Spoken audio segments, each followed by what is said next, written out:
артықшылықтары, бұның мааниси бүгүнкү күнгө чейин бизде колдонулуп келген өзүн өзү башкаруу системасынын проблемдери, мындан ары ал кандай болуш керек, ошолор жөнүндө бул чөйрөдө иштеп кеткен тажрыйбасы бар эки конокту чакырдык бүгүн. Эмесе коноктор менен тааныштырып кетейин. Менин маңдайымда болсо Бакыт Ырысбай мырза конокто. Ал киши болсо мурда Тоң районунда 5 жыл аким болуп иштепсиз. Андан кийин мамлекеттик өзүн өзү башкаруу комитетинин агентчилигинин төрагасы болуп иштепсиз, жетекчилиги. Оң жагымда болсо коомдук ишмер Рита Карасаат айым. Кош келипсиздер. Эмесе темабызга кирише берели. Биринчи суроом менин негизи кириш сөз катары өзүн өзү башкаруунун негизи эки маанисин өзгө мындай белгилеп айтып кетейин дедим эле да. Бул демократия үчүн да маанилүү экен. Экинчиси бул баягындай good governance деп коет. Мындай жакшы башкаруу системасына да жакшы деп айтылат экен да. Демократия жөнүндө айта турган болсом, бул биринчиси өзүн өзү башкаруу системасы, мисалы аймактарды өзүн өзү башкаруу системасына берүү, бул децентрализация деген мааниси бар деген айтылат экен да. Биринчиси борбордон ажыратуу. Экинчиси болсо ошол учурда бул баягындай делегативдүү мааниси бар экен да. Ошол борбордон ажыратып, өзүнчө укук берип, өзүнүн оокатын өзү менен кылып, борбордон көз каранды эмес кылгандай кылыпчы. Анан экинчиси бул эффективдүү башкаруу. Себеби ал жерде алар өздөрү шайлоо өткөрүп, өздөрүн шайлап, алдар болсо жергиликтүү бийлик калкка мындай accountable болуп, аларга көз каранды жоопкер болуп, эл алардан өзүнчө суроо жооп талап коюп, биздин койгон маселелерди, проблемаларды монтип чечпей атасыңар деп, алар өздөрү тизгинге алат деген мааниси бар экен да. Эми ушул багытта негизинен сөз кылсак деп ойлойм деп атам. Биздин Кыргыз Республикабыздагы бүгүнкү өзүн өзү башкаруу системасынын абалы азыр кандай? Буга чейин кандай бизде система болгон? Жана ал ушул күнгө чейин кандай өзгөрүүлөрдү башынан өткөрүп келатат? Сөздү Бакыт мырза сиз баштап бербейсизби? Негизде өрпеттиңиз. Негизи жергиликтүү өз алдынча башкаруу системасы Кыргызстанга киргенине 26 жылдан ашты. 2018 жылы 27 жыл болот. Бул ошол 1991 жылы 19 апрелде мурунку Союздун курамында турган Кыргыз СССРинин жогорку советинде чечим кабыл алынып, биринчи мыйзам кабыл алынганда жергиликтүү өз алдынча башкаруу жөнүндө деген. Бул мыйзам 27 статьядан турган чакан эле мыйзам болгон. Ал мыйзам негизинде мындай декларативдүү түрдө гана болуп, азыркы мыйзамдардан көп жагы менен айырмаланат да. Бирок ошол мыйзам биз ойлойбуз, биздин Кыргыз мамлекетинин тарыхындагы эң орчундуу, чечкиндүү кадам болгондо. Биз ошол Союздан бөлүнгөн 15 республиканын ичинен эң биринчилерден болуп, ошол жергиликтүү өз алдынча башкаруу системасын кабыл алынган мамлекеттердин бирибиз да. Андан кийин бир жыл өткөндөн кийин 1992 жылы март айында эгемендүү болгон мамлекеттин жогорку кеңеши жергиликтүү өз алдынча башкаруу жөнүндө жана жергиликтүү мамлекеттик администрациялар деген толукталган мыйзамды кабыл алынган. Азыр ошол мыйзамдын ошол өзгөртүүлөр, толуктоолорунун негизинде ошол мыйзам келатат десек болот да. Негизин өзөгүн ошол мыйзам түзөт. Мен ойлойм, Кыргызстан ошол убакыттан бери биз көп жолду бастык да. Айрым учурда абдан алдыга кеткен учурлар болду, токтоп калган учурлар болду, бир-эки кадам артка кетип калган учурларыбыз да болду. Ошонун негизинде бирок мунун баары тажрыйба катары биз мындай бир чети сыймыктанып да айтсак болот да. Жергиликтүү өз алдынча башкаруу биз кайсы бир деңгээлде мындай өсүштөр бар деп. Себеби мурунку Союздун курамында турган мамлекеттерден Балтика боюндагы Эстония, Латвия, Литвадан кийин эле Ушу Кыргызстан, Грузия сыяктуу мамлекеттер ошол кийинки катарда турат да, ошол өнүгүшү, калыптанышы боюнча. Анан бирок эми бизде ушун менен эле баары чечилип калды деген туура эмес. Көп проблемалар бар да, көйгөйлөр бар. Эми аны улам чечип турса болот, бирок бир нерсени айта кетишибиз керек. Ошол жана Кыргызстан тарыхында, ошол жергиликтүү өз алынча башкаруунун өнүгүшүндө ошол башында турган адамдарды атап кетпесек болбойт да. Ошол Төлөбек Өмүралиев эң биринчи ошондо портфели жок министр деп аталып ошол киши турган. Темирбек Кошоев деген аксакалыбыз болгон, ал киши көз өтүп кетти. Болот Асанакунов деген агайлар, андан дагы көп адамдар бар. Эми анын баарын атап отурсак убакыт тардыкталат болуш керек. Бирок ошол учурда биз багытты туура алгандыгыбыз бул жакшы жери да. Анан кошумча айтып кое турган нерсе, биз дүйнөлүк мындай практиканы алып көрсөк, мындай туруктуу өнүгүп аткан мамлекеттердин өзөгүн ошол жергиликтүү өз алынча башкаруу бар мамлекеттер эсептелинет. Ал эми жанагыдай төңкөрүштөр же болбосо бир аскер перевороттор болгон ошондойлорду карасак, ошо жергиликтүү өз алынча башкаруу жок мамлекеттерде туруктуулук жок экендиги көрүнүп турат да. Ошондуктан мен ойлойм, бул жергиликтүү өз алынча башкарууга биз кайтып келгенибиз абдан туура болгон. Себеби ошол Союздун убагында биз советтик пландык башкаруу менен 70 жыл ошондон ажыраганбыз, бирок кыргыз эли өзү уру-уру болуп бөлүнүп, кийин мамлекет түзгөнгө чейин эле жергиликтүү өз алынча башкаруу менен жашап келген негизи. Бирок биз ошол кийин кайтып келдик деп айтсак болот да. Эми азыр негиздүү, мыйзамдуу ошол кийин конституция кабыл алынгандан кийин 93-жылы ошо конституцияда атайын бөлүм берилди, жергиликтүү өз алынча башкарууга деп. Ошондуктан мен ойлойм, биздин алган багытыбыз абдан туура.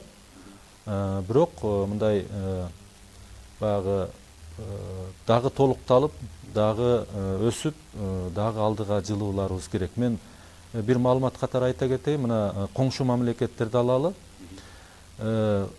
Казакстан 3 жылдан бери атай ошол мejlis аркылуу, өкмөт аркылуу топ түзүп, биз жергиликтүү өз алынча башкарууга барышыбыз керек деп, азыр атай ошол топ абдан мындай изилдөө иштерин жүргүзүп, Кыргызстандан ошо тажрыйбалуу адамдардан кеңеш сурап ушундай иштер болуп атат да.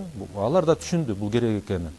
Мына Өзбекстан президент Мирзиёев келгени 1 айдан кийин атай жыйын өтүп, алда айтты, шаардын мэрлерин, райондун акимдерин баарын элге шайлатам деди. Бул жергиликтүү өз алынча башкаруу деп аталат да. Ошондуктан мен ойлойм, негизи мамлекеттин келечеги жергиликтүү өз алынча башкарууга барбир байланат да. Ушуну айтат элем да. Сизде кошумча алымчаларым? Эми мындай элге жөнөкөй тил менен түшүндүрө кете турган болсок, жергиликтүү өз алынча башкаруу институту болбосо, жергиликтүү эл менен мамлекеттик бийликти эле башкарса болот да. Ошондо мына азыркы Казакстанда айта турган болсок, алар деген жергиликтүү мамлекеттик бийлик деп эле коет да. Ал эмнеси менен айырма? Бүт маселелердин баары борбордо чечилет, борбордогу чечилген маселенин баары ылдый жакка барып түшөт деген маселе да. Жергиликтүү өз алынча башкаруу институту өнүгүш үчүн 3 негизги компонент керек экен да. Биринчи бул эгемен территориясы болуш керек, ал аныкталыш керек. Мисалы, кээ бирде 1 айыл өкмөт 3-4 айылдан турган болот.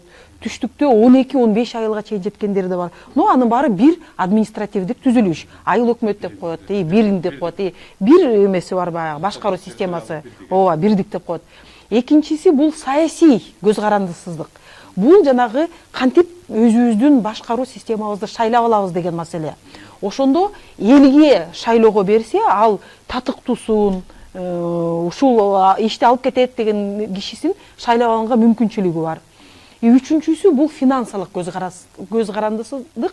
Бул мына баланча салыктарды сенин салыгың болот, ошону менен сен иштегин деп.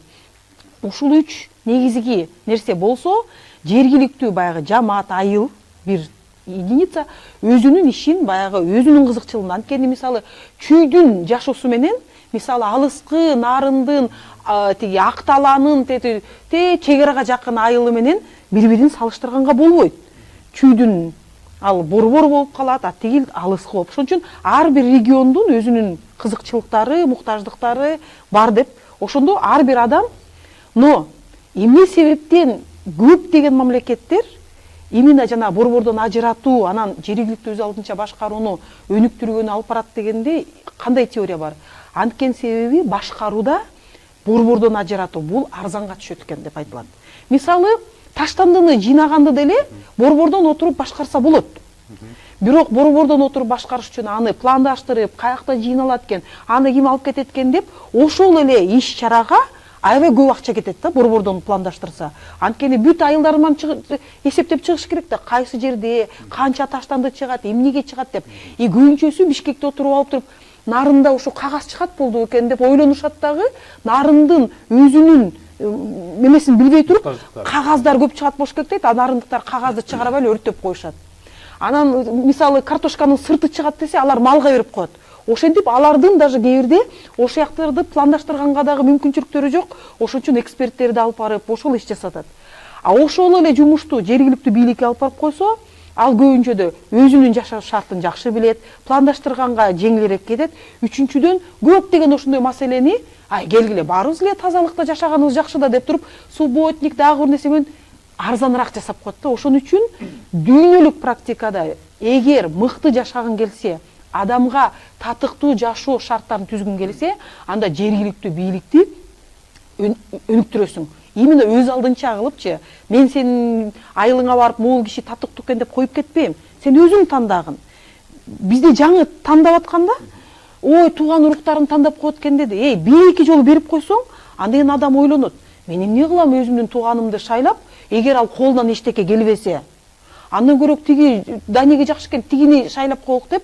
А биздики ушундай да, ой, мурунку шайлоодо ушинтип туугандар шайлогон, келе мындай өзлөрүн шайлатпай эле, депутаттарды шайлатабыз эле. Жергиликтүү бийликти ушундай ташмантайын чыгарды. Ооба, Бакыт мырза туура айтып атат. Биз биринчи кетип атканбыз. 2007-жылдары биз вообще фурор көрсөткөнбүз. Бизге 2010-жылы 2005-жылдан кийин, революциядан кийин Украина, Казакстан, бүт бул советтик доордогу мамлекеттер келип алып, силердики уже канча кадам астыга кеткен турбайсыңар деп таң калышканда. Но мындайды билишибиз керек да, канчалык көбүрөөк жергиликтүү бийлик өнүксө, ошончолук борбордогу бийликтин мүмкүнчүлүктөрү азаят. Анткени баягы бир казанда кайнап атабыз да барыбызчы. Булар канчалык тың болсо, булар канчалык көбүрөөк өтсө, борбордогулар, тигини жаса, деп кыйын боло албайт да. Ошон үчүн тилердин баягы жергиликтүү өз алдынча бийлик өнүгө баштаганда эле, борбордогу бийлик мындай тынчсыздана баштайт да, эмнени кылып койсом, кайсы жерден кесип койсом, кайсы жерден бутун чалып койсом, менден келип уруксат сурап, мага келип жүгүнүп, менден бир нерселерди алып кетсин деп. Дайым бул деген баягы бир үй бүлөдө жанагы орустарда вечная проблема отцов и детей деп айтып коет го. Баягы тилер тынып атса, тигинин жүрөгү ооруйт да.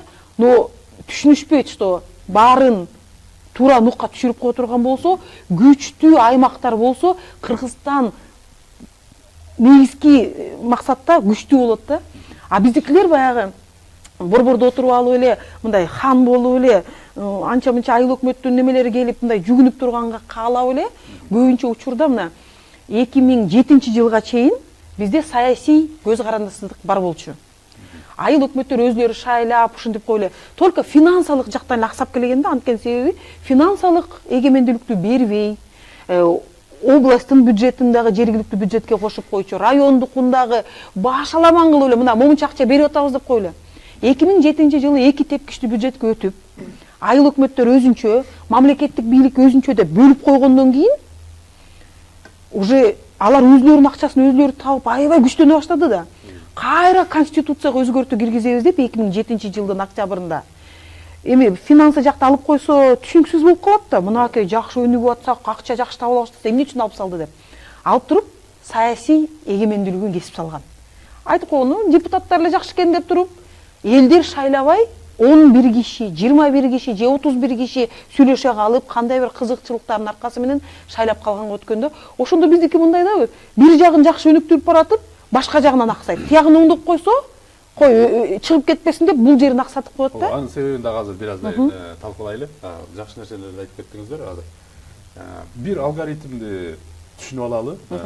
Биз Кыргыз Республикасынын бүгүн улуттук экономикабыздын структурасы бүгүн негизи бизде көпчүлүк нерсе бүгүн бизде менчикте. ошол эле жерлер, ошол эле бүгүн мына компаниялар, чакан жана орто бизнес болуп, мисалы азыр дээрлик аябай эле чоң менчикке уруксат берилди да, абдан чоң менчик сектор бар, динамикалык түрдө өнүгүп баратат.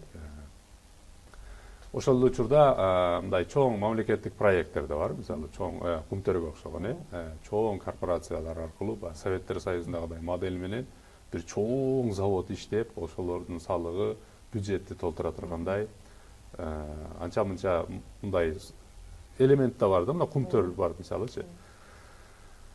Бирок биз бардыгын менчикке берген менен тилекке каршы азбыз жергиликтүү өзүн өзү башкаруу же болбосо өз алдынча башкарууну айтып атканда бир алгоритм бирок дагы эле эске алынбай калгандай да. Чынында биз сиз айтып кеткендей 2007-жылга чейин кыргыз мындай структуралык жактан алганда борбор жана аймак болуп экиге бөлүндү деп атпайсызбы? Борбор жана аймак болду. Аймакка өзүнүн эгемен территориясында берди. Сиз айткан 3 элемент. Биринчиси бул территория өзүнүн административдик бирдиги бар деп атасыз. Бул жагынан проблема жок болуп калды. Экинчиси бул айыл өкмөттөрүн калк өзү шайлап атканын билебиз да. Бирок аны сиз алып койду деп атасыз 2007 ооба, ал белгилүү азырчы. Үчүнчүсү бул финансылык көз карандысыздыгы деп атасыз. Бирок ошол учурда бийликтин структурасы бүгүн тилекке каршы дагы эле СССР учурундагыдай 4 тепкичтен туруп атат да. Борбор, министрликтер, агентчиликтер, кызматтар, фонддор. Экинчиси бул облус деген бар, дагы деле. Үчүнчүсү район дагы деле бар бүгүн. Төртүнчүсү мурда совхоз, колхоздун ордуна айыл өкмөт деп аталып калды.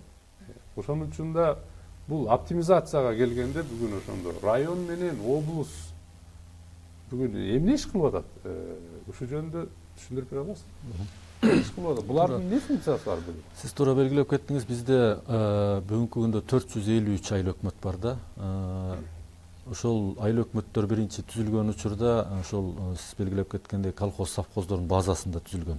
Ошондуктан бүгүнкү күндө бизде кичинекей айыл өкмөттөр бар. Райондон 2-3 эсе чоң айыл өкмөттөр бар.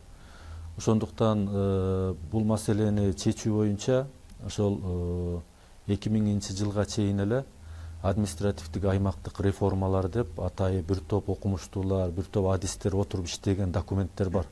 Азыр өкмөттө деле 2-3 ошол варианттары бар. Бирок эмнегедир саясий эрк жетпей атабы же дагы башка көз караштар барбы, кызыкчылыктар барбы белгисиз да. Себеби бул биз ошол административдик аймактык реформадан кеминде дегенде эле 5-6 жыл артта калдык да. Ал документтерде турат. Кайсы жылдары областтык структура жоюлуш керек, кайсы учурда райондор ирилеш керек эле, кайсы учурда айыл аймактары бири-бири менен кичинекей айыл аймактар биригиш керек эле деген сөз. Бул эмне үчүн бул биригүүлөр келип атат? Себеби бүгүнкү күндө бизде мамлекеттик кызматкерлер жана муниципалдык кызматкерлер абдан саны көп да, бирок айлыктары аз. Айлыгы аз жерде жакшы эмес адис отурат. Жакшы эмес адистен жакшы эмес продукция чыгат, документ, иш чыгат. Аны көргөн эл мамлекеттик же муниципалдык бийликке нааразы болуп атат да. Ошол эле учурда коррупция дагы өсүш болуп атат, айлыктын аздыгынан жанагы башка тармагы, көмүскө тармагы. Муну азайтуунун негизинде ошол кыскартуулардын негизинде эң мындай иштей турган, мамлекет үчүн жан дили менен иштей турган, акыл эси, билими, тажрыйбасы жеткен адамдар иштеш керек. Алардын айлыгы чоң болуш керек. Ошол учурда гана биз коррупцияны кыскарта алабыз, ошол учурда эле мамлекеттик муниципалдык кызматтын сапатын жогорулата алабыз да. Ошондуктан азыр мен ошол жерин айтайын деп атам. Бүгүнкү күндө Кыргызстанда 1860 ашык айыл бар. Бул статус алган айылдар да. Жана статусун ала электе айылдар бар. Ошондо айыл өкмөттүн административдик борборун эсептебегенде калган баарында айлык алган айыл башчылары бар. Себеби статус алганда. Экинчиден анда бул биринчи тепкич. Экинчи тепкичинде 453 айыл өкмөтү бар. Айыл аймагы бар. Анан 31 шаар бар, Бишкек, Ошту кошкондо. Анан 40 район бар. Андан тышкары 7 область.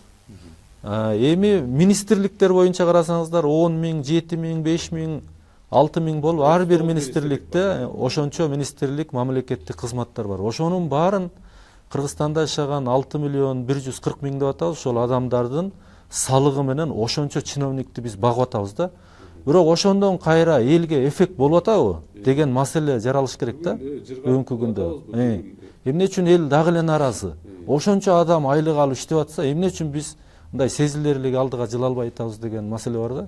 Ошондуктан бул маселелерде ошол жанагы Англиянын премьер-министри Черчилль айткандай, эң эффективдүү өкмөт кичинекей өкмөт дегендей, ошол мамлекеттик жана муниципалдык кызматкерлердин саны жана структурасы кыскарыш керек да.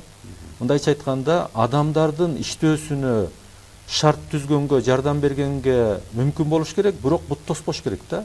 Бүгүнкү күндө бизде кандай текшерүүлөр бар? Мына азыр айыл өкмөттөргө баргыла, башка компаниялар бар, эмне деген текшерүүлөр келип атат дагы элечи. Ошондуктан мен ойлойм, бул биринчи кезекте ошол саясий чечим кабыл ала турган адамдардын колунда турат да. Азыр чечкиндүү кадамдарды жасап, ошо реформаларды жүргүзбөсө, ал жанагыдай чоң программалар менен, кооз сөздөр менен эчтеке чечилбейт да. Аны ачык эле айтыш керек. Ошондуктан мен ойлойм, бул жерде ошол биринчи кезекте жана административдик аймактык реформаларды жүргүзүш керек. Мисалы, мындай мисал катары айталы да. Бүгүнкү күндө эң чоң айыл өкмөт мына түштүктө Нариман Шарк деген айыл өкмөттөр 50 миң калкы бар. Ошол эле учурда Кара Сууда, Сузакта мына Ырыс айыл өкмөтү 38 миң калкы бар. Ошол эле учурда айыл өкмөттөр бар кичинекей, мына Эңилчек, Ак Суу районунда Ак Шыйрак деген 188 киши жашайт, эң кичинекей айыл өкмөттөчү. Эми ал жерге 9 адамга айлык төлөп, 11 депутаттын эмне кереги бар деген маселе жаралат да. Ошол эле учурда район бар, райондук мамлекеттик администрация, ошол бир район, мисалы Чаткалы району же болсо дагы башка район. Элинин саны 15-18 миң эле калк бар. Мындайча айтканда, жана 50 миңдик айыл өкмөтү тигил райондон 3-4 эсе чоң болот атпайбы? Эми районду алалы. Кара Суу району мисалы 360 миң адам. Бул Нарын областы менен Талас областынын экөөнү кошконго барабар болот атпайбы? Элинин саны боюнчачы. Ошондуктан бул сөзсүз түрдө ошол мындай абдан баары тең мындай бир кылка болбосо дагы, ошол бири-бирине элинин саны, ошол жашоо шартына ылайыкташтырып, административдик аймактык реформаны тез арада жүргүзүш керек да. Мен ошол өкмөттө турганда ошол маалыматым бар. Жусуп Абдрахманов түзүп кеткен ошол структуралар бар да, ошол система бар. Ошол Кыргызстан канча аймактан болсо жакшы болмок деген. Ошондон кийин да бир топ варианттары чыккан. Мен ойлойм, ошонун бирөөсүн мамлекет тандап алып туруп, ошол реформаларды жүргүзүш керек. Мисалы биз өткөн жылы Германияда болдук, ал жерде 16 земля деп коет, жерге бөлүнөт. Бавария жергеси мурун 7 миң айыл өкмөт бар экен. Анан аны кыскартышып 5 миңге түшүрүшүптүр. Андан кийин дагы кыскартып отуруп, ошонтип отуруп, бүгүнкү күндө ошол 2 миңби ошонун негизинде бар экен. Мындайча айтканда алар абдан мындай терең анализдеп туруп, анан ошол реформаларга барган. Бүгүнкү күндө ошол Бавария Германиянын ичинде эң өнүккөн жергеси да. Ошондуктан мен ойлойм, ансыз биз жанагыдай кызматкерлердин айлыгын көтөрө албайбыз. Жана жергиликтүү бюджеттерди биз эч кандай толтура албайбыз. Ошонун негизинде элге кызмат көрсөтүү дагы жүрүш болбойт да, бул нерселерди жасамайын. Мага могу кызык болуп атканы, Рита эми балким айтасыз азыр. Мага ушул логикасын түшүнгүм келип атат да. Бүгүн район менен облустун функциясы эмне деп атам да. Мага логикалык түшүнүктөрүн айтсаңыз, мисалы мен айтам да, кээ бир чиновниктер менен сүйлөшүп калам. Эмне үчүн район жана облус керек десе, айтат. Баткен тарап мисалы коркунучтуу аймактар, жалал-абадтар, Өзбекстан менен турган чек аралар бар, ошон үчүн бизге губернатор керек дейт. Мен айтам,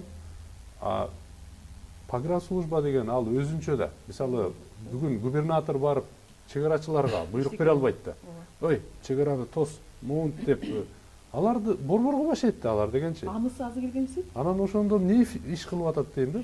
Бүгүнкү күндө пограничниктерге эле эчтеке кыла алмак эмес, жада калса райондо билим берүүнүн райондук башкармалыгы деген бар да. Же мисалы агрардык сектордун райондук башкармалыгы деген бар. Ошол жерге да барып аким эчтеке кыла албайт. Ишенесиңерби? Вот жаман иштеп атканын көрсө жумуштан да ала албайт. Бизде мындай система түзүлгөн да.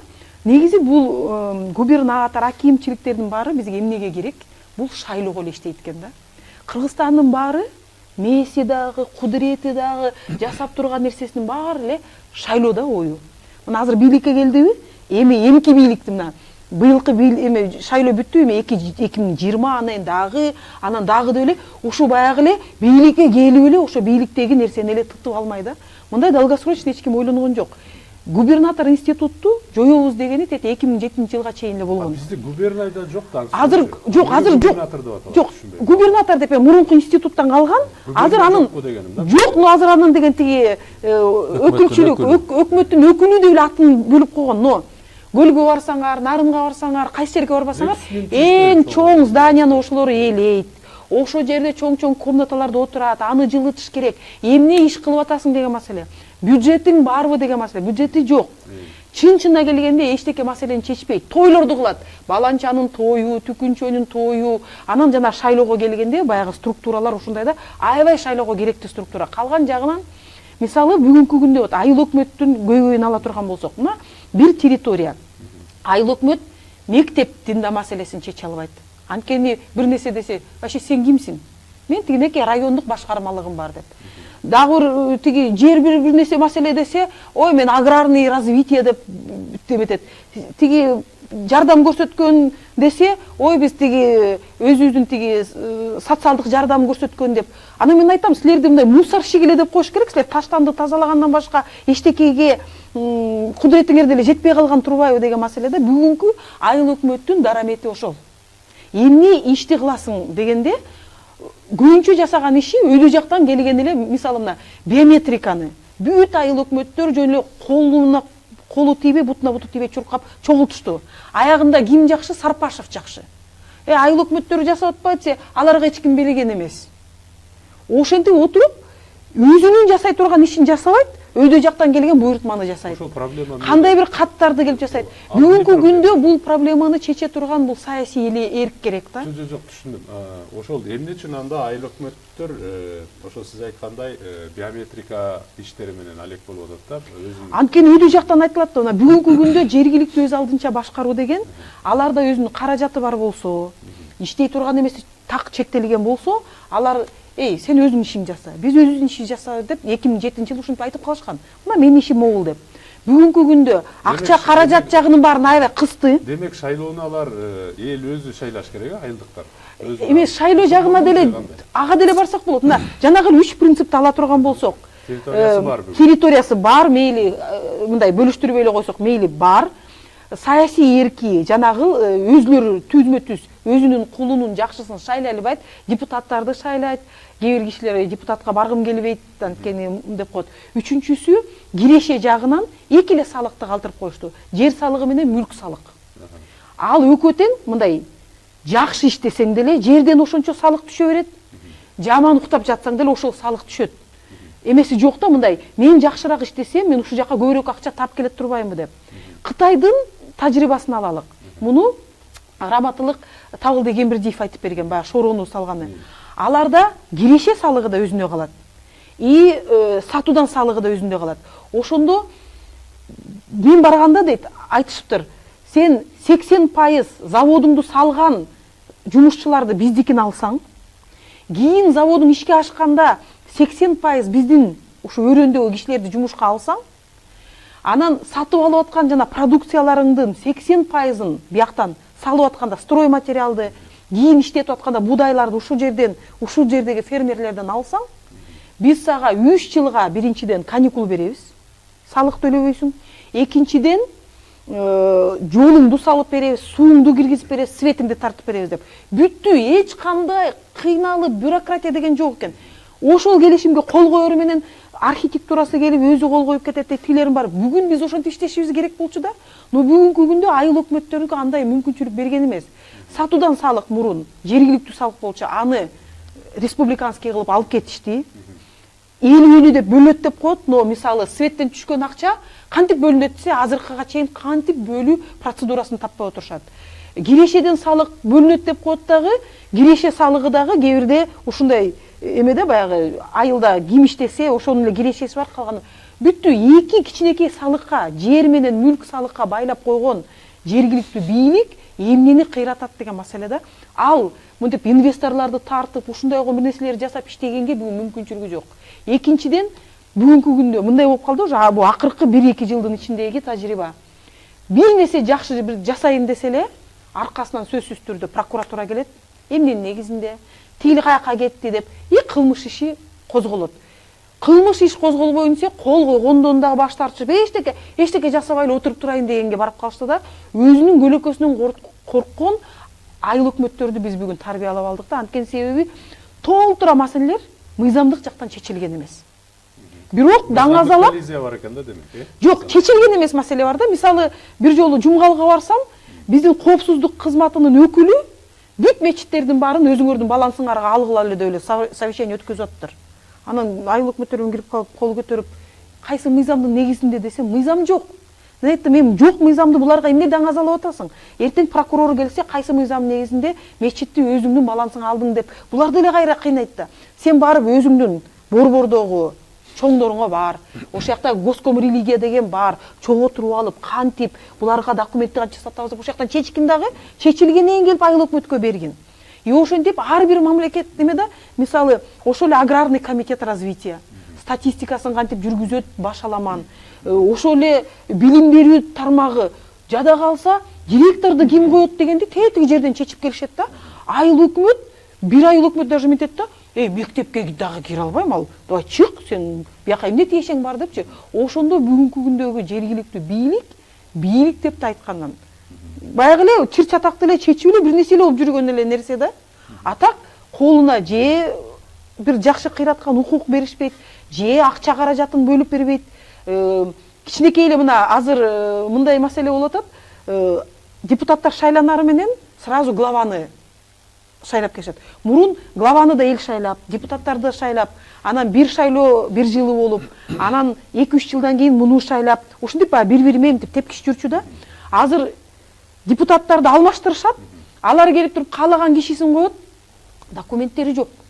Мурунку документтер каякта? Бир айылга барсак, жердин баарын казып турушты, эмне казып атасыздар десе, ой жанагы сууну бийлеген кишибизди жумуштан кетирбейсек, бүт кагаздардын баарын көтөрүп алып кетип калыптыр, труба кайсы жерден өтөрүн билбей, бүт казып, баягы трубаны издеп жүрүшөт да, схема жок.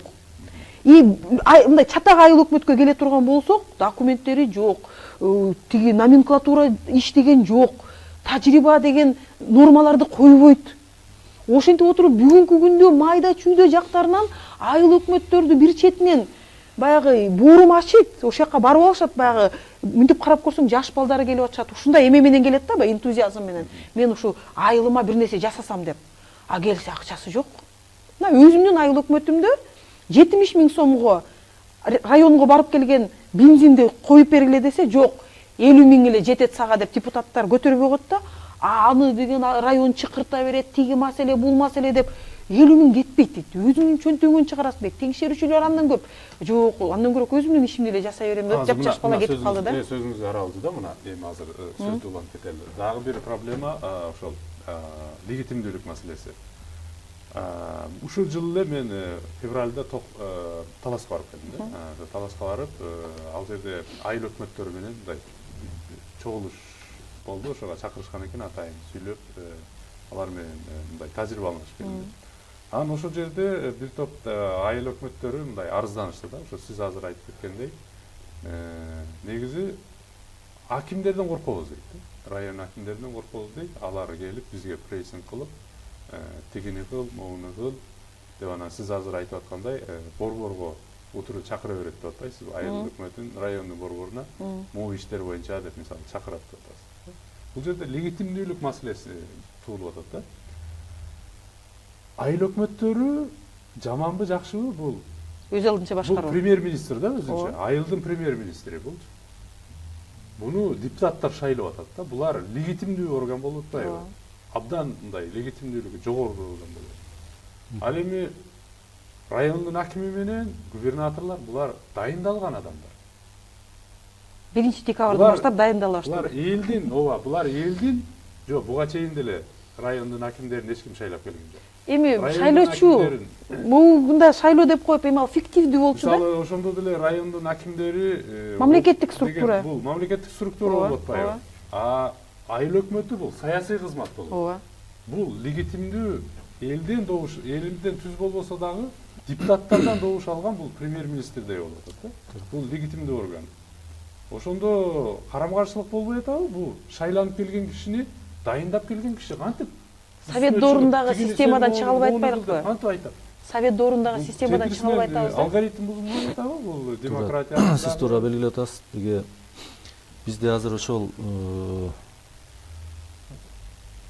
жетекчи кызматтагы адамдардан баштап ошол шаар мэриясында, айыл өкмөттө дагы айрым депутаттарыбыз жергиликтүү кеңеште. Анан элибиздин дагы көпчүлүгү айыл өкмөт менен шаарды мамлекеттик башкаруу системасынын акыркы звеносу катары эсептешет да. Бирок бул туура эмес. Себеби жергиликтүү өз алдынча башкаруу деген бул такыр башка система да. Мамлекеттик башкаруу системасы бул өзүнчө система. Экөө бир үйдө жашаган эки адамдай нерсе да. Биз ошону так ажыратмайын, бизде алдыга жылуу болбойт. Муну сиз туура белгилеп кеттиңиз. Себеби жергиликтүү өз алдынча башкаруу өзү табиятында пирамида түрүндө түзүлүш керек да. Бул астындагы элдер ошол айыл кеңеш депутаттарын шайлайт, айыл өкмөт жергиликтүү кеңешти, жергиликтүү кеңеш мэрди же болбосо айыл өкмөт башчысын шайлайт. Ошол эле учурда мисалы суу пайдалануучулар, таза суу, алар жана ошол суунун жетекчилерин шайлайт, жайыт пайдалануучулар башчыларын, сугат суу пайдалануучулар сугат суу, жана мектепте мисалы ата-энелер комитети, аны ошол окуучулардын ата-энелери шайлап, ушул сыяктуу баардыгы астынан шайланып келет. Мисалы аксакалдар соту деле ошол аксакалдардан түзүлгөн адамдар барып, анан төрагасын шайлайт. Булардын баардыгы сиз белгилеп кеткендей баардыгы шайлана турган адамдар да. Ал эми райондун акими же болсо райондук мамлекеттик администрация бул мамлекеттик башкаруу системасынын эң акыркы бутагы же болсо звеносу ошол райондук структуралар эсептелинет да. Мындайча айтканда ошол башчысы аким болуп эсептелинет да. Калганы ошол налог кызматы, соцфонд, соцзащита, анан дагы жана агрардык, УОС деген сыяктуу баардык мекеме ишкананын баары ошол акимге башыйып, мамлекеттик башкаруунун жүзөгө ашырылышын ошол райондо аким ошолорго таасир этиш керек. Мындайча айтканда, министр бирөөнү дайындаган атса, ошол акимдин уруксатын алып туруп дайындаш керек эле да. Бирок бүгүнкү күндө практикада андай болбой, бүгүнкү күндө акимдерди дагы кайсы бир деңгээлде туш алып калды. Мына мен 5 жыл иштеп өзүмдүн тажрыйбамдан көрдүм.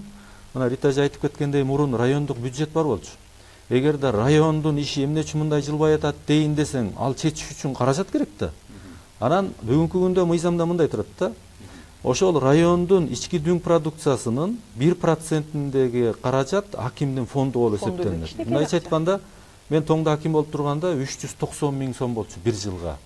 Акимдин болгон акчасы ошол. Калганы жана кызматкерлердин айлык акысы, машинесинин майы, анан башка расходдор эле эсептелет. Ал эми баягы целевой кетет да. Элге кыла турган ишин болгон 390 миң сом, 52 миң адамга бир жылга. Анан караколго барып турат, отчет берген. Анан эмне отчетту берип жүрсүң? Азыр болуп турсаңыз. Анан ошол эле учурда мисалы райондук борбордогу айыл өкмөттүн каражаты мисалы бүгүнкү күндө 20 миллиондун тегерегинде акчада, бир айылга 20 миллион. 30 айылды башкарган акимге 390 миң сомдо мисалы да. Мындай нерсе бүт райондордо, 40 райондо тең бар. Бүгүнкү күндө ошол акимдердин да абалы жакшы эмес да. Бирок ошол учурда жок, жоюп койгон өзү, анда мамлекеттик ошол жердеги структураларды ким карап туруш керек деген да бар да. Бул жерде жанагы административдик аймактык реформаларда биринчи ошол областтык структуралардын кыскарышы жөнүндө сөз болчу. Анан райондор ирилештирилип, аймактар түзүлүп, ошо аймактардын негизинде өкмөттүн ошо райондордогу же болсо аймактагы өкүлдөрү жанагы налог, соцфонд дегендердин баарын үстүнөн көзөмөлдөп, райондук билим берүү, больницаларды ошонун баарын көзөмөлдөп турган. Ал эми жана сиз белгилеп кеткен жергиликтүү өз алдынча башкарууну эл өзү түздөн түз жана депутаттар аркылуу контролдош керек, мэр менен тиги айыл өкмөт башчысын. Бирок бүгүнкү күндө баягы эки жагында тең маселе бар да. Айыл өкмөттөрдүн абалы да чатак. Бүгүнкү күндө мына азыр каражаттардын баары дотацияда деп отурабыз. Айыл өкмөт өзү чогулткан акчага мамлекет республикалык бюджеттен дотация берет. Бирок ошол эле учурда бюджетинин айрым айыл өкмөттөрдө 50-60%-ин билим берүү тармагына жана мектеп менен бала бакчалар жылытууга, электр энергиясына деп алып кетип калат. Жергиликтүү өз алдынча башкаруу менен мамлекеттик башкаруунун жасай турган иштери мыйзамда бөлүнгөн да. Мисалы айыл өкмөт менен шаардын мэриясы депутаттар менен эмне иштерди чечет. Мына жергиликтүү өз алдынча башкаруу жөнүндө мыйзамында 18 беренеде турат. 25 маселе бар да. Ошондон чыкпаш. Ошол каражаты жергиликтүү айыл өкмөт менен шаар мэриянын каражаты ушул иштер үчүн гана кетиш керек. Ал элге отчет бергенде, башка жака бергенде ушул иштердин негизинде гана бериш керек да. Бирок мына эже айтып кеткендей, жана биометрика, анан жана статистикалык данныйларды жүргүзүү, же болбосо жана балдарды аскерге чакыруу деген сыяктуу иштердин бардыгы мамлекеттик тиешелүү министрликтердин иши. Бирок бүгүнкү күндө айыл өкмөттө 5-6 ошондой иштетсе болбойбу? Салыкта точно ошондой. 5-6 адис айыл өкмөттөн айлык алып, бирок ошол министрлик, агенттик, комитеттердин, службалардын ишин жүргүзүп келаткандыгы бул мыйзамды бузуу деп аталат да. Себеби Конституцияда так жазылган да. Жанагы өткөрүлүп берилген ыйганым укуктарды мамлекеттик органдар, жергиликтүү өз алдынча башкаруу органдарына өткөзүп бергенде, материалдык жана финансылык башка каражаттарын өткөзүп бергенде гана аткарыш керек алар. Бирок бүгүнкү күндө айыл өкмөттөрү эч кандай каражат албай эле ошол иштердин баарын көп жылдан бери аткарып келатышкан. Бирок бир нерсени белгилеп коюш керек. Мына мен агенттикте иштеп турганда анда биринчи вице-премьер Абулгазиев, Жолдош Абулгазиев болчу. Ошол киши абдан киришти, чынын айтыш керек. Ошол жогорку кеңеште дагы мына ошол бир топ ошол Бокоев сыяктуу, Бакиров сыяктуу бир топ депутаттар бар. Ошолордун талаптары менен ошол жанагы өткөрүлүп берилген ыйгарым укуктар деп коет, делегированный полномочия. Ошолор боюнча иш жүргүзүлүп, бүгүнкү күндө мисалы айыл өкмөттөрдө азыр статист деген адамга республикалык бюджеттен атай айлык акысы келинип атат. Ошол эле учурда жана жооптуу катчы мурун эчтеке каражат албай эле жасап жүргөн иштердин баары ГРЭС өзү аткара баштады, жанагы азыр структуралары түзүлүп. Мындайча айтканда бир аз жылыш бар. Бирок буга чейин мыйзам эмес, эмне үчүн конституциянын ошол статьялары бузулуп келди? Эмне үчүн аткарылган жок? Аны эл же айыл өкмөт аткарбай койгон жок да, аны ошол жогорку органдар аткарбай коюп атпайбы? Бир эле маселеде көрсөтүп берейинчи, ушул кандай иштебейт. Мына бүгүнкү күндө жүздеген айыл өкмөттөр эме алышат, жана выговорду кыргызча эмне деп коет? Сөгүш алышат. Эмнеге? Сен салыкты чогултпайсың керектүү деңгээлде деп. Кимден алат? Аким берет да сөгүштүчү. Анан биз айтабыз, эмненин негизинде сөгүш берип атасың? Салык чогултуу бул айыл өкмөттүн функциясы эмес. Бул салык кызматыныкы. Экинчиден, салык кызматынан мына быйыл эле биз деген казначылыкка барып атып, 2017-жылы мына 25 жыл жергиликтүү өз алдынча башкаруу. Кимден канча акча түшүп атат экенин алар быйыл биле башташты. А буга чейин барып казначылыктан берчи, жазып алайынчы деп жалдырап отурушчу. Кимден канча акча түшүп атканын билбесе. Азыр салык кызматка айтып атабыз, эй, жана информационный расчёттуңду эмне үчүн ачык илбейсиң? Бир жолу илип кой, айыл өкмөт чогултуп атканда өкмөрдүкү бирдей болуш керек депчи. То есть мындайда маалыматка келгенде айыл өкмөткө бербейт. Аны салык кызматы салык сыры бар, анан булар ачып койсо эмне кылат деп болбогон шылтоон айтат. А чогултканда келгенде сен чогултуп келген кана сенин планың деп туруп сөгүштү жарыялай берет. Кытайды алалык. Кытайда кандай? Бүт салык маселенин баары тетиги жерге өткөн.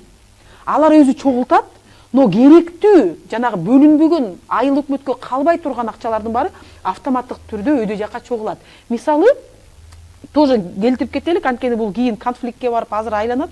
Мисалы, мына тоо кең байлыктардан түшкөн акчаны биз айылга да таштайбыз деп туруп, баягы кеңдин тегерегинде чатак башталганда ошондой чечим чыгарып койгон. Анан биз ошондой айтканбыз, эй, кең байлыктын акчасы бул жалпы кыргызстандыктын байлыгы.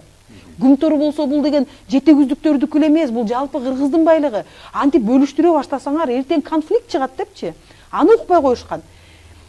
Мына ушундай калтырабыз деп. Азыр кайсы жерде кең бар, мына бир айыл өкмөттүн бюджети кеңдин айры менен миллион болуп өсүп кеткен, кошуна айылында эчтеке жок. Алар айтып атат, биздин жолубузду бузуп атпайбы? Анда биз чоң машиналарды өткөзбөй коебуз депчи. То есть бүгүнкү күнгө чейин жергиликтүү бийлик кантип өнүгүш керек? Кайсы салыктарды алар алып калса болот, а кайсы салыктарды биз чогултушубуз керек дегендердин баары теория жагынан бүт баары белгиленген. Кайсы иштерди жергиликтүү бийликке берсе болот, а кайсы ишти, мисалы мына военно учетный стол деп целый бир кишини же эки киши, кээ бир чоң айылдарда 4-5 кишиге чейин алып коюшат. А азыр делегировать этип бергиле ыйгарым укуктарды десе, эмнеге бермек элек дейт. Анткени теория боюнча эч качан аскер кызматын жергиликтүү жака чейин түшүрбөйт. генералдар келип алып оборонанын болбойт да андай деп. Андай эмне айыл өкмөткө 4-5 кишини айлыгын байкуштарды канча деген акча? 2 кишинин айлыгы болсо эле 1 жылда кандай бюджет чогулуп кетет? Жөн эле отургузуп койгонсуң депчи. Мына бүгүнкү күндө Бакыт мырза туура айтты. Кээ бир иштебеген немелерди анда сен өзүң алгын деп мамлекеттик структурага берип атат. Идеалдуу түрдө бул мындай болуш керек да. Бүт айыл өкмөттөрдүн ортосундагы байланыш жанагындай интернет аркылуу болуш керек. Отчет берсе да мына момунча киши бар, момундай структура, ар бир айылдын жанагы по хозяйственный книгалардын баары компьютерге кирип. Буну таза кылууга аракет кылган атат. Эми мындайды аракет кылыш үчүн, мисалы, биз ушуну момунтип улап кетебиз деп айтса, мен ишенмекмин да. Бизде кайсы тармакка барбасаң, ошо тармакты макул мен жасайын деп туруп эле анан акчасын жеп алганга тырышат да. Бизде өкмөт KG деген портал чыккан. Ошол өкмөт KGге кирип алып, ким канча салык төлөгөнү билип турганбыз. Анан чоңдорго ал жакпай калды, жаба башташты. Анан мына ГРСтики бар. ГРСте мына азыр мүлктү кайра бирдиктүү данный кылып атат да, ИННге байлабай эле башка кодду берип атат. Биз айтып атабыз, кийин салык төлөйбү, тиги студент заңыраган үй алып атса, салык төлөндү эле деп, баары биргелиш үчүн бүт баарына ИННге байлагылачы, жеңилирээк болсун деп. Ошондо да таза коом туура өтүп кетерине бизде бүдөмөк ой бар да, анткени Беркут деген системаны да внедрять этишкен, айыл деген системаны да внедрять этишкен. Азыр кээ бир айыл өкмөттөрдө баягы чет өлкөнүн акчалары менен бүт жерлердин баарын инвентаризация кылып туруп, бир немеге салып койгон программалар да бар да. Ошолордун баарын бирдиктүү кылып иштешип, бүт статистикалардын баары бир жерден топтолуп, а то биз кичинекей бир запрос жиберсек, 20 китебин чыгарып, ошонун ичинен минтип эле карап отурушат да. Канча адамдын колун кармап турат. Ошон үчүн жанагы Бакыт мырза туура айтты. Дижиталдаштырып. Губернатор институттордун баарын жоюп, акимчиликтердин баарын карап, ким кимне жооп берет. Анан көп деген маселелердин баарын айыл өкмөткө берип туруп, ошончо маселени аткарганга каражатты бериш керек. Мына мен бияк башлардын башында данныйларды тактап бергилечи деп сурасам, бүгүнкү күндө жалпы мамлекеттик бюджеттин мындай биргелешкен жергиликтүү бюджеттер жанагы 431 айыл өкмөт менен 31 шаарды кошкондо 13%, 13,5% деле түзөт экен. 100 сомдун 13 сому бүт айыл өкмөттөгү жашаган калктарга бөлүнгөндө бул аябай аз. Калган акчанын баарын борбордон тиге, буга деп бөлүштүрүп отурган жакшы. Центрга кетет, центр ошону акырындан берип коюп турат да, жанагы разделяй властвуй деп тилерге кедей болуп турса, биз ошолорго баш ийдирип отурганга деп бүт маселенин баары шайлоого багытталгандай мага көрүнө берет да. А эгер биз шайлоодон алыстап, мамлекетибиз өнүккүсү келсе, биз бүгүнкү жергиликтүү өз алынча башкаруу институтун түү менен ойлонуп, эмне кылган атабыз, кандай кылган атабыз, кайсы мыйзамдарды өзгөртүшүбүз керек дегендерди кайра ойлонуп чыгып туруп жөнгө салышыбыз керек да. Бул жагынан мен да бир бийликтегилердин да бир аргументин угуп жүрөм да. Мисалы, эмне үчүн бардыгы, мисалы, эмне үчүн айыл өкмөттөрдү бүгүн түздөн түз эле жергиликтүү калкка шайлаганга берип койбойсуңар десе, кээ биркилер айтат, сөздүн ачыгы, бизде бардык жерде эле кыргыз этносу мындай компакттуу жашай бербейт дейт да. Мисалы, түштүктө Сузак району бар, центринде, анын тегеректеринде өзбек этносунан турган айылдар бар да, аябай көп. Мисалы, бул мейли шайласын мыктысын. Алапкада деле бар мындай нерселер. Алар айтат, булар дайым эле өздөрүнүкүн шайлай берет, өзбек этносундагы адамдарды шайлай берет, анан ал жерде кайра кыргыз этносундагылар азчылык болуп калат. Бул улуттук кызчылыкка туура келбей калат. Алар Өзбекстан менен сүйлөшүп кетсе, анан кандай болот? Бул коопсуздук маселеси туулат деген. Бул маселе таптакыр негизсиз. Мен угуп анан абдан таң калдым. Жок, бул таптакыр негизсиз. Эгер орус мыкты болсо, мына Беловодскийде Иванов деген мыкты айыл өкмөт мейли эметсин. Кайсы улуттан эл бир шайлайт, эки шайлайт өзүнүн тууган, андан кийин уже ойлоно баштайт, кой депчи, мындай кылалык депчи. А ошол башка улуттун кишиси келип башкара турган болсо, азыр паспортто деле алып салды. Биз баарыбыз кыргызбыз, кыргызстандыкпыз. Ошон үчүн мыйзамдар бар. Бир нерсени туура эмес кылып, жерди туура эмес бөлүштүрүп, акчаны туура эмес бөлүштүрө турган болсо, аны соттотуу ийген бешмет. Ошон үчүн бул негизсиз. Бакыт мырза, эми сизге суроо. Сиз ошол агентчиликти башкарып тургандыңызбы? Ошол учурда сиз караганда өкмөттүн айыл жергиликтүү өзү башкаруу жаатында кандай өкмөт тарабынан бир концепция, философия иштелип чыгыптыр да, жана келечекке кандай стратегиялык пландары бар экен, кандай эмнени өзгөртөбүз деген ойлор бар экен, ошолор жөнүндө айтып бербейсизби? Ушул жаатта эмне иш болуп атат? Эми такыр эчтеке жылбай калды деген сөз туура эмес болуп калат. Иш бар. Бирок биз эми өнүгүш үчүн баягы реалдуу кадамдарды жасаш керек да. Ошондуктан мен ойлойм, биринчи кезекте жанагы административдик аймактык реформаны жүргүзүш керек. Бизге 453 айыл өкмөт көптүк кылат, чынын айтканда. Ошол эле учурда райондорду да караш керек. 40 райондо, мисалы бирөө 380 миң болсо, аким 380 миң адам башкарса, бирөө 15 миң адам башкарат да. Экөө тең эле өкмөткө бирдей аким болуп атпайбы? Айлыгы деле ошондой, кызматкерлери деле ошондой. Ошол жагын караш керек сөзсүз түрдө. Анан жанагы биринчи кезекте ошол жергиликтүү өз аңча башкаруунун кантип экономикалык жабагын, же болбосо баягы чөнтөгүндөгү каражатын кантип көбөйтөбүз. Каражат болсо бир нерсе жасайт да, жасай албайт. Ошондуктан мына Рита эже жана налогтор боюнча көп жакшы сөздөрдү айтып кетти. Чынында жана кирешеден алына турган салык деген негизги салык бар да. Ушул мурун 90-10, 70-30 деп бөлүнчү, азыр 50-50 деп турат. Ошону биз сунуш бердик эле. 100% кылыш керек. 100% жергиликтүү өз аңча башкарууга калсын деп. Бирок биз аны дагы кошумча сунуш бергенбизде, аны бүгүнкү күндөгү мыйзамдагы ошол жанагы иштеген жериндеги регистрациясы боюнча эмес, анын жашаган жери боюнча төлөнүш керек да. Мисалы, бир мисал да, Байтиктен жашаган адам машинеси менен келип Бишкекте бир жерде иштейт деп коелу да, мамлекеттик кызматта. Ал 10 миң сом айлык алса, ошонун жылын 1000 сому айына Бишкек шаарына түшүп калып атат да, жарымы республикалык бюджетке. Ошол 100% ошо Байтикке түшүш керек. Себеби ал ошол машинеси менен келип иштеп кайра эле кеткени болбосо, анын үй бүлөсү мусор төксө да айылга төгөт Байтикке, суусун пайдаланса дагы, кошунасы менен урушуп аксакалдар сотуна барса дагы, мына справка алабы, жарыктандыруу, кечки жарыктандыруу пайдалануу, баардыгы үй бүлөсү жашоо шарты Байтикте өтүп атат да. Ошондуктан мен ойлойм, эгерде ошол мыйзам өзүнүн күчүнө кирсе, анда мына жана Рита айткандай, кум төрдө иштейби, же болбосо башка чоң кендерде иштейби, ошол жерде иштеген адамдардын подоходный налогу, кирешеден түшкөн салыгы өзүнүн айылына келип түшүп калат да. Ошондо баардыгы текши көтөрүлөт. Эгерде биз азыр аны өзгөртпөй туруп, дагы эле 50-нү 100 кылып койсок, анда райондук борборлор менен жанагы ген байлыгы бар айыл өкмөттөр дагы 2 эсе байыйт, а байкуш башка айыл өкмөттөр дагы эле калып калган да. Ошондуктан ушул сыяктуу реформаларды мен ойлойм, мындай чечкиндүү кадамдарды жасоо керек да. Анан эми азыр мына жаңы президент деп атабыз, жаңы өкмөт деп атабыз. Эми үмүттөр бар, бирок мен ойлойм ошол нерсени мындай колго алып, ошо сунушту мына биз өткөндө жана социалдык сеттер аркылуу дагы сунуш бердик.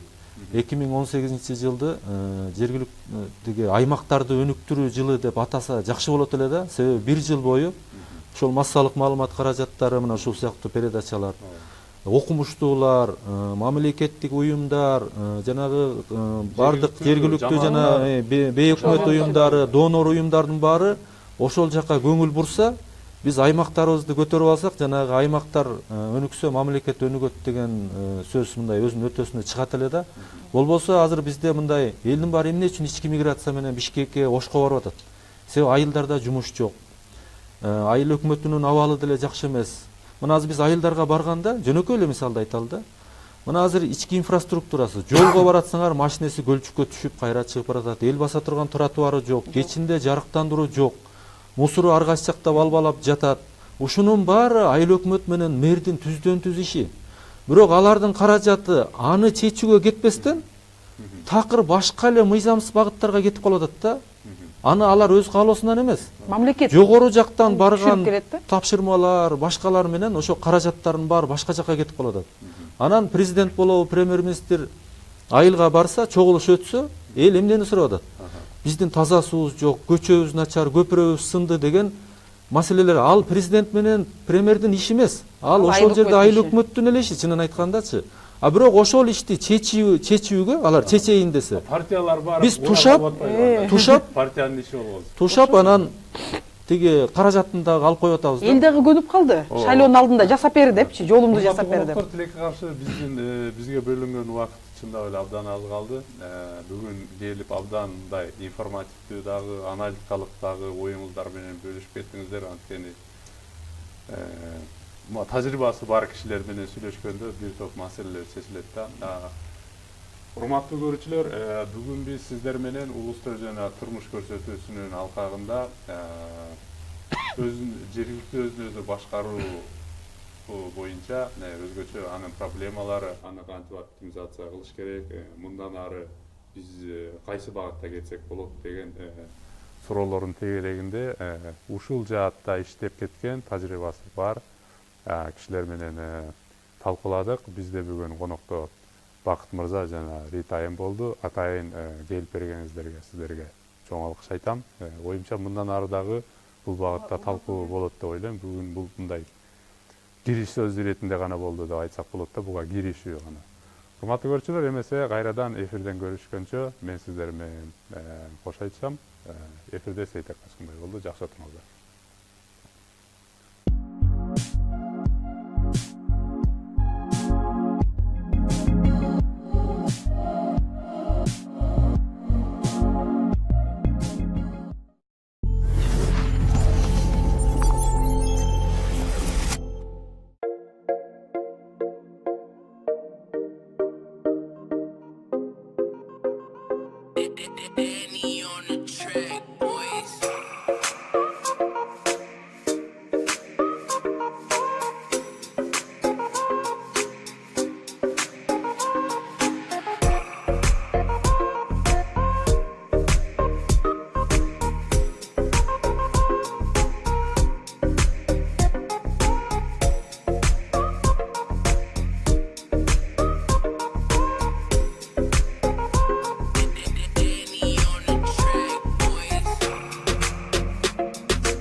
Я поднимаюсь на перрон, где ты? Ищу тебя среди толпы. Мне не хватает высоты. Я набираю номер твой между небом и землей. Но вдруг ловлю твой взгляд, а у тебя глаза горят. Где-то вдали, как странно, наши мысли вновь сошлись. Ты посмотри, как птицы исполняют твой каприз. Я ведь тебя хочу. Зачем мне менять судьбу? Сердце мое возьми, время мое забери. Ты не веришь в эти слова, как больно. Я не отпускаю тебя, так сложно. Просто ты мне прямо скажи. Я поверю в наши мечты. Ты не веришь в эти слова, как больно. Я не отпускаю тебя, так сложно. Просто ты мне прямо скажи. Я поверю в наши мечты. Короткие звуки, телефон беру. Читаю сообщение, с ответом вновь идет тебе. Сейчас с тобой мы на краю, на тебя я вновь смотрю и не могу понять, зачем же нужно уезжать. Где-то вдали, как странно, наши мысли вновь сошлись. Ты посмотри, как птицы исполняют твой каприз. Я ведь тебя хочу, зачем мне менять судьбу? Сердце мое возьми, время мое забери. Ты не веришь в эти слова,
Sen barda janımda, wayımda bilmeyman.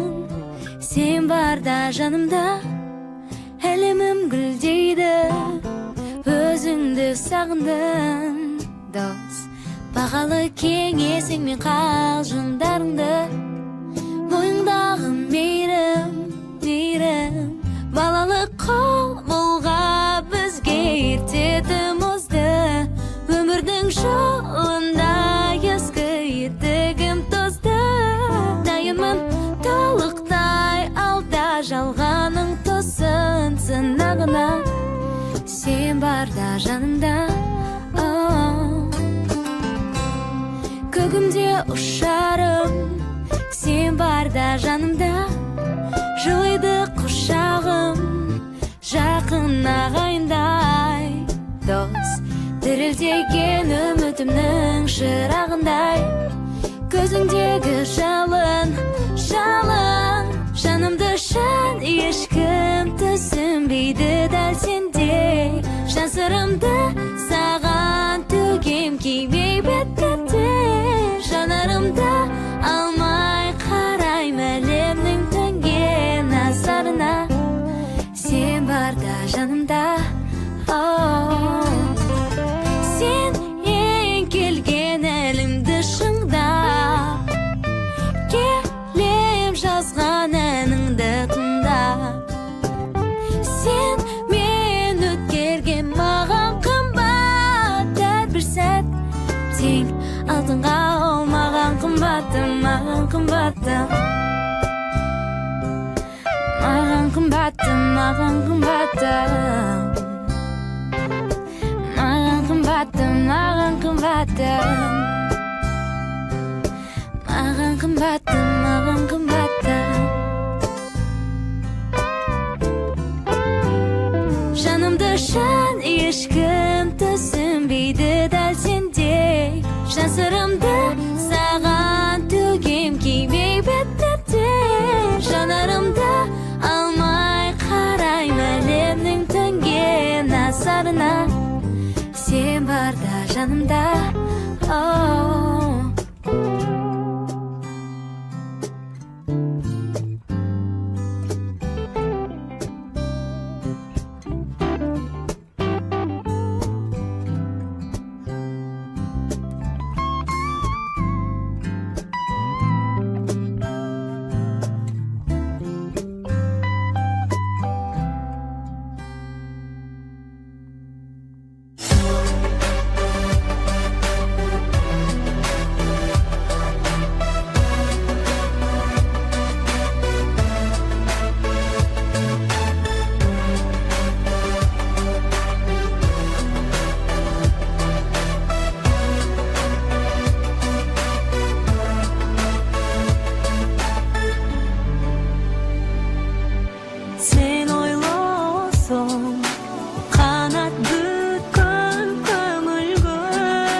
Жүрегімі теңеп алдың, қиялдым барын елеп алдың, ару нұр чачып шақырайсың, баттыма жаралған асыл еркем-ай.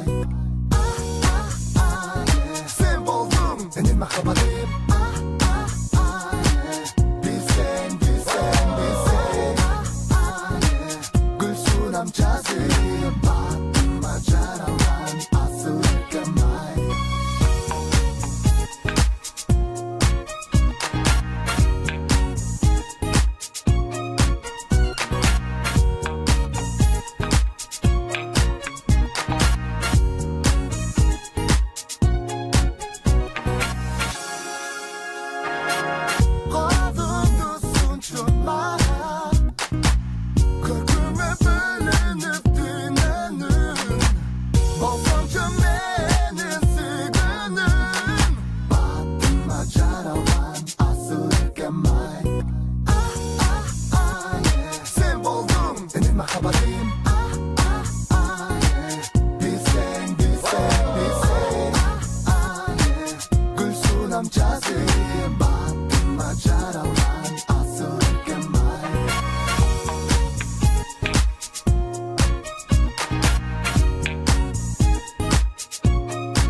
Жүрегім дүрсілдерін тыңдадым, бір үзінде іздемені келемін.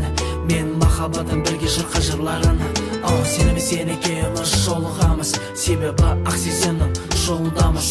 Мәңгілік бақыт жолы алдымызда, шаттықтың кәусәріне шомыламыз.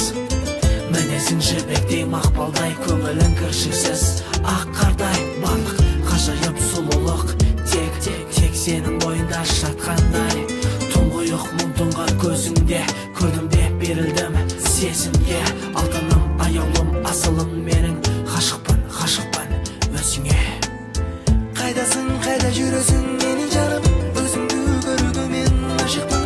Қиялым, махаббатым жалыны менен жарышып келе берет ырымменен. Қайдасың, қайда жүресің менің жаным, өзіңді көруге мен ғашықпын.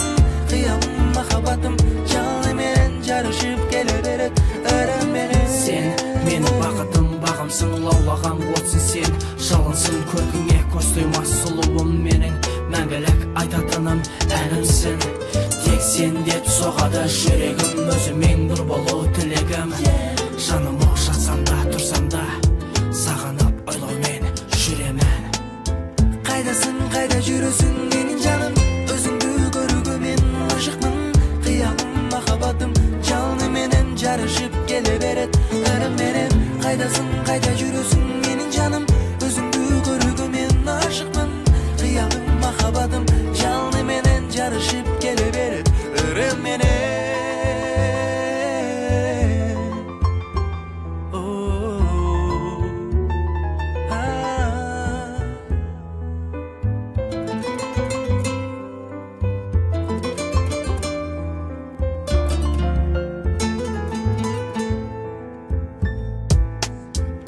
Кайдасың, кайда жүрөсүң менин жаным, өзүңдү көрүүгө мен ашыкмын. Кыялым, махабатым жалыны менен жарышып келе берет ырым менен. Кайдасың, кайда жүрөсүң менин жаным, өзүңдү көрүүгө мен ашыкмын. Кыялым, махабатым жалыны менен жарышып келе берет ырым менен.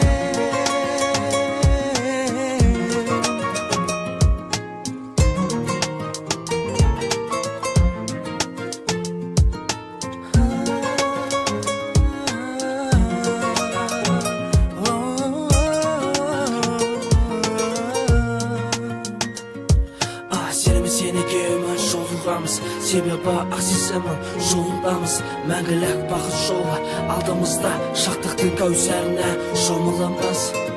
Мінезің жібектей мақпалдай, көңілің кіршіксіз ақ қардай, барлық қажайып сұлулық тек сенің ойында жатқандай.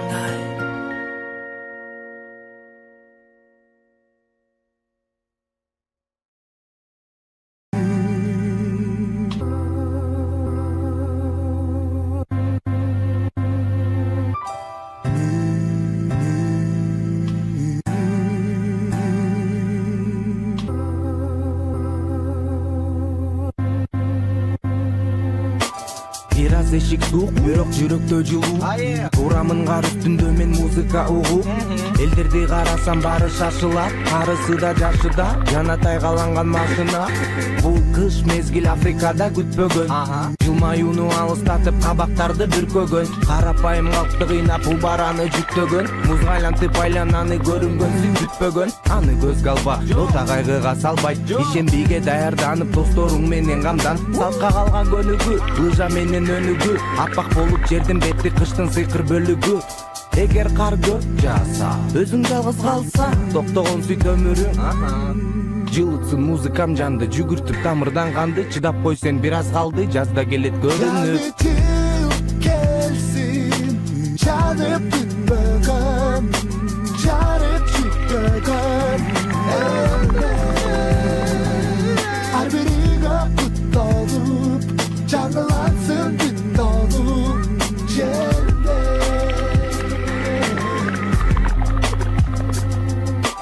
Көлдүн үстү көк муз жылгаяк, азыр 5 айы жылаяк. Жаңы жыл, элим кайра жылмаяк. Ар бир үйдө таттуу мандарин, ырмайрам. Көлдүн үстү көк муз жылгаяк, азыр 5 айы жылаяк. 5 айы мени карап кыргыз аяз кызы жылмаяк. Сулуулугун көтөр албай менин буттарым таяк. Жаңы жылдык белектер жылуулукту берет деп, аясатта баш багып унутпастан келет деп. Күтөм мен, күтөт бүт дүйнө, күтөт президент, күтөт ар бир үй бүлө, кубанычка кезиген. Кыштын бою меникиндей кыска болсун, бирок кышта өзгөлөнүп кызык досум. Үшүп калба жылуу кийин, көңүлүңдү түшүрбө. Чыдап кой сен бир аз калды, кышта өтөт сызып досум. Жаңы жыл келсин, жанып бүтпөгөн, жарып жүктөгөн. Ар биригө куттолуп, жаңылансын бүт толуп жерде. Жаңы жыл келсин, жанып бүтпөгөн, жарып жүктөгөн. Ар биригө куттолуп, жаңылансын бүт толуп жерде.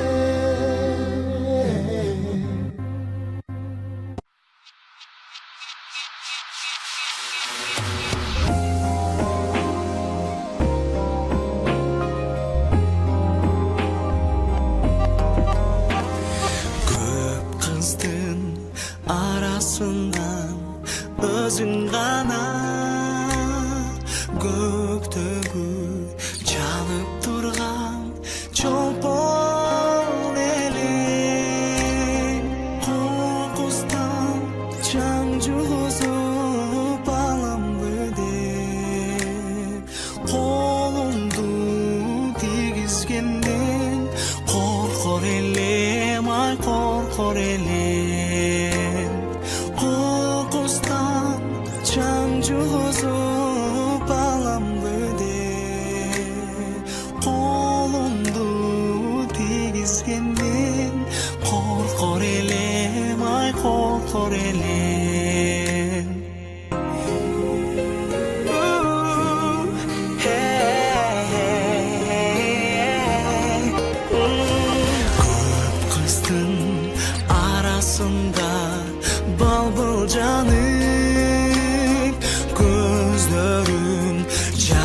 чачкан жакут эле ар дайым аппак жүзүң жаркыратып күлгөнүң бир мен үчүн бакыт эле ай бакыт эле ар дайым аппак жүзүң жаркыратып күлгөнүң бир мен үчүн бакыт эле ай бакыт эле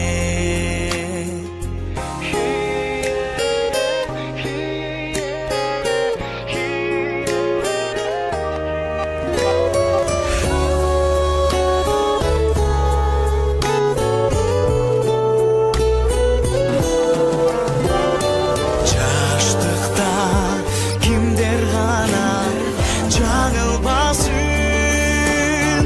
жанымда жок болсоң да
yüzünde canım Arı bakta bakıtın cangan Жүрөктөн жаралган жалың Басылбады дарманың барбы Айтырып билбейчен сырды Сүйөмүн деп билдирбей турдуң Сен мага сыйпадың көздөн Ал олоп аккан көз жашындай Жүрөгүмсүң сен Сүйгөнүмсүң Гүл ачкандай ирмеп көзүң Сен кыялымсың Ayarımsın Termetkendek çürüktüsün sen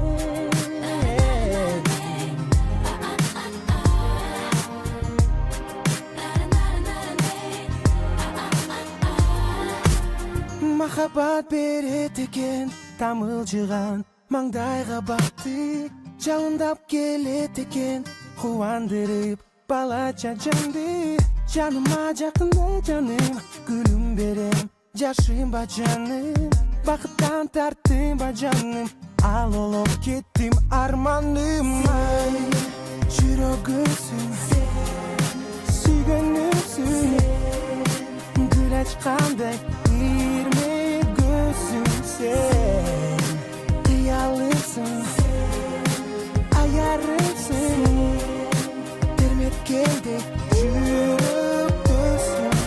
Нурлусың айымсың, түбөлүккө дайынсың Төрт мезгилсиң, ысык жайымсың Жансың, сууксуң, аппак карымсың Жүрөгүмдүн жарымысың, менин барымсың Амен, бир көткөргөн убакытка разымын жаным Амен, бир өзүңдүн мүнөзүңө разымын жаным Сен жалгызсың дүйнө жүзүндө серексиң жаным Амен, билемин бир өзүң мага керексиң жаным сен Өзүксүз өмүрдү эңсеген Asılımsın sen, aşığımsın sen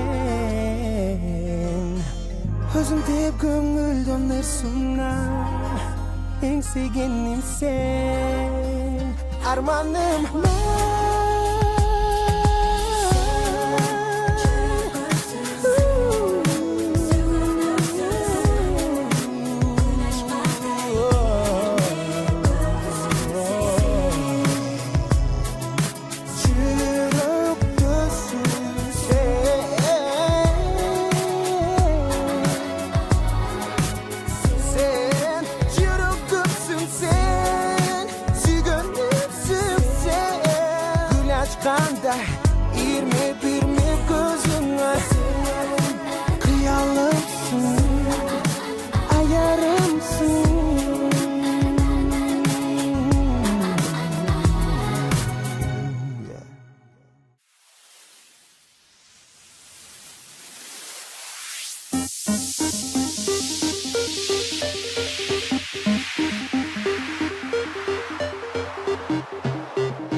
Seni көбүздө тең барнамыз Акыйкатты кайдан табабыз Бакыттан билбей алыста Кайгы муңга чөгүп барабыз Бар сүйүм бийик учпады Билинбей жүрөк муздады Бүтүндөй дүйнөм аргасыз булганды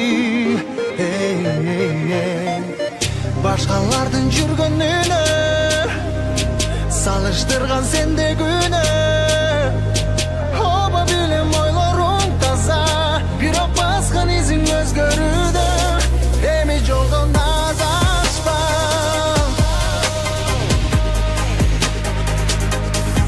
Сен жолдон адашпа Сен эми жолдон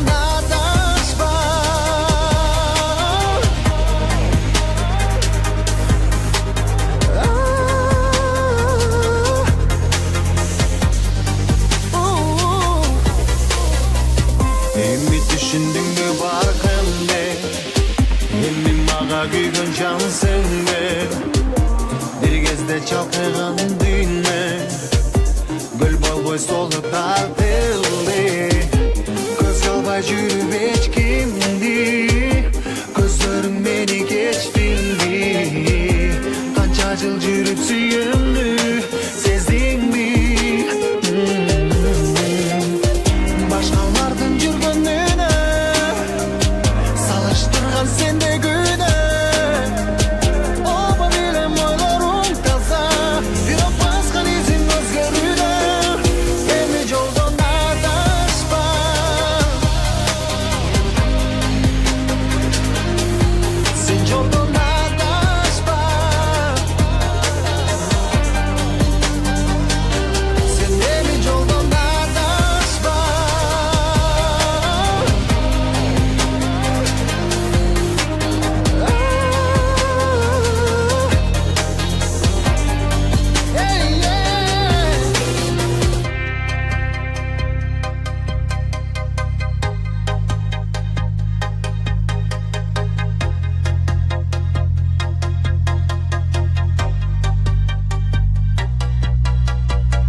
башкалардын жүргөнүнө салыштырган сенде күнөө оба билем ойлоруң таза бирок баскан изиң өзгөрүүдө эми жолдон адашпа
Мало кого удивит или хоть чуть огорчит, что в эту толику дней ночуют мысли о ней и говорят, что нельзя так изнурять их сердца, но я ничем не могу помочь ему.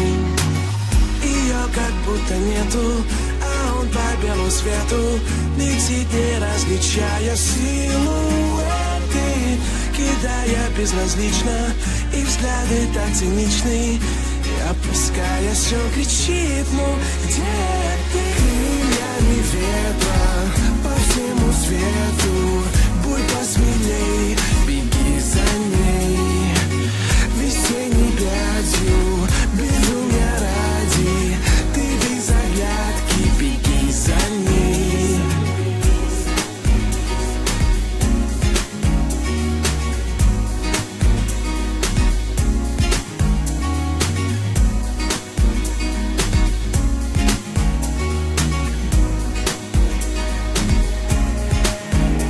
На земле гаснет свет, все равно да или нет. Главное все, что в тебе, это так нравится мне.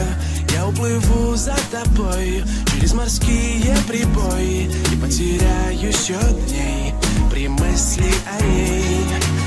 Бетонные портреты, конвертные секреты, влюбленных разлучает невзначай судьба, ночами согревая, улыбкой окрыляя. Когда ж ты осознаешь, нет, ее важней. Тебя ведь рядом больше нету.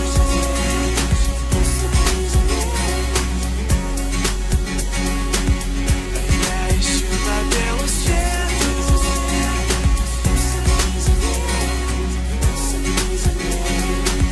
Тебя ведь рядом больше нету.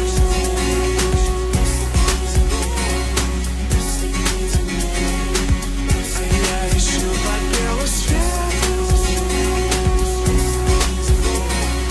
Крыльями ветра по всему свету. Будь посмелей, беги за ней. Весенней грязью, безумия ради. Ты без оглядки, беги за ней. Просто беги за ней. Просто беги за ней. Просто беги за ней. Просто беги за ней. Просто беги за ней. Просто беги за ней. Просто беги за ней. Просто беги за ней.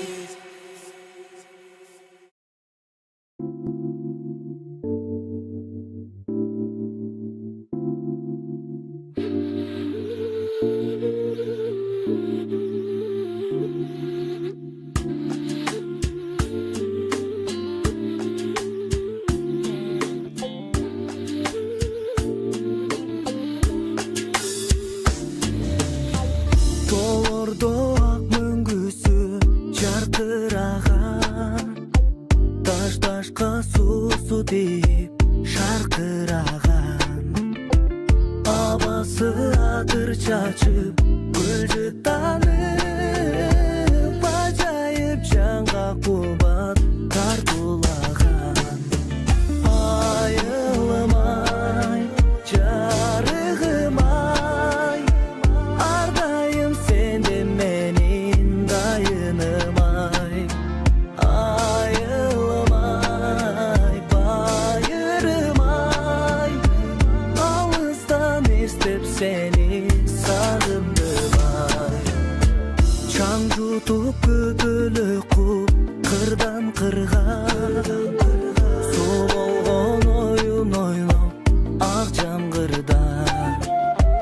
Балалык ойго түссө кусаланып, апамдын нанын эңсейм актандырда. Айылмай, жарыгымай, ардайым сенде менин дайынымай. Айылмай, байырымай, алыстан эстеп сени сагындымай.